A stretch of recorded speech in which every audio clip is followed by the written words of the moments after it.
നമസ്കാരം, എല്ലാവർക്കും കേരള റെസിപ്പിയിലേക്ക് സ്വാഗതം. ചക്ക വറുത്തത്, നല്ല പച്ചച്ചക്ക കിട്ടിയിട്ടുണ്ട്. ഒരുവിധം മൂത്ത ചക്കയാണ്. നമുക്കിതൊന്ന് വറുത്തെടുക്കാം. ചക്ക ഇതുപോലെ ചെറുതായിട്ട് അരിഞ്ഞ് നമ്മളൊരു അരമണിക്കൂർ നേരോളം ഇതുപോലെ ഒരു പേപ്പറിൽ ഇങ്ങനെ വിടുത്തിയിട്ടു. എന്നിട്ട് ഫാനിൻ്റെ കീഴേ വെച്ചാൽ മതി, പെട്ടെന്ന് ഒന്ന് ഡ്രൈ ആയി കിട്ടും. ഇനി നമുക്കിത് വറുത്തെടുക്കാം. നമ്മളിവിടെ വറുക്കാൻ പാകത്തിന് ഒരു ചീനച്ചട്ടി അടുപ്പത്ത് വെച്ചിട്ട് ആവശ്യത്തിന് വെളിച്ചെണ്ണ ഒഴിച്ചിട്ടുണ്ട്.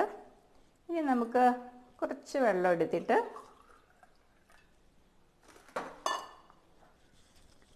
കുറച്ച് ഉപ്പ് നമുക്ക് കലക്കിയെടുക്കാം.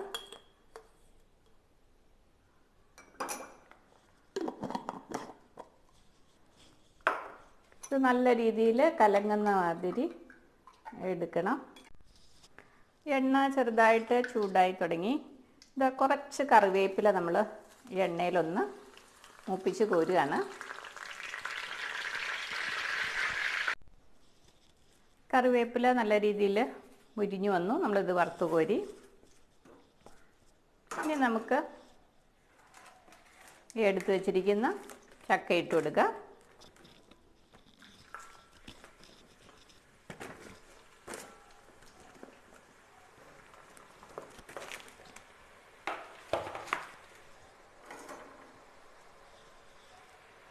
ഒന്ന് നിരത്തിയിട്ട് കൊടുക്കുക.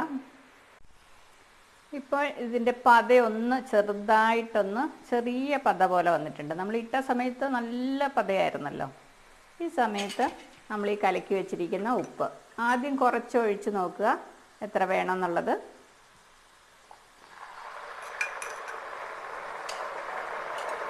ഉപ്പ് ഒഴിച്ചതിന് ശേഷം നല്ല രീതിയിൽ ഇളക്കി കൊടുക്കണം.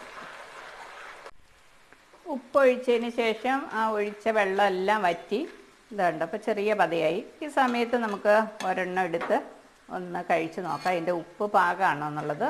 ഉപ്പ് കുറച്ചും കൂടെ വേണമെന്നുണ്ടെങ്കിൽ ഈ സമയത്ത് വീണ്ടും ഒഴിക്കാം. ഇതായിട്ടില്ല, എടുക്കാറായിട്ടില്ല, കുറച്ചും കൂടി ആവണം. ഇതിപ്പോൾ കിലു എന്നൊക്കെ വന്നു തുടങ്ങി.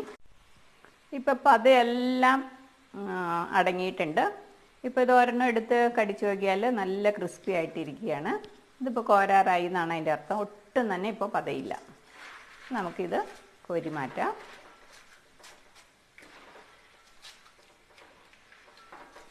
കോരുന്ന സമയത്തൊക്കെ തീ നല്ല ഹൈ ഫ്ലെയിമിൽ ഇടണം.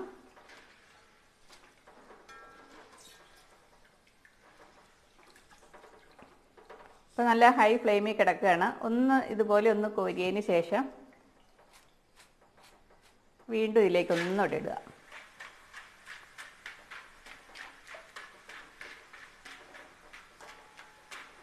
ഇനി നമുക്ക് കോരിയെടുക്കാം.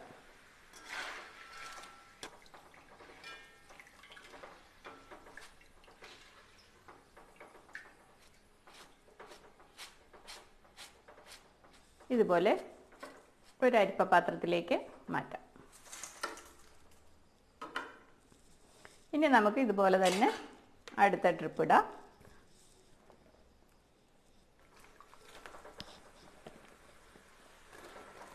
കണ്ടപ്പോൾ നല്ല പത തന്നെ ഉണ്ടോ?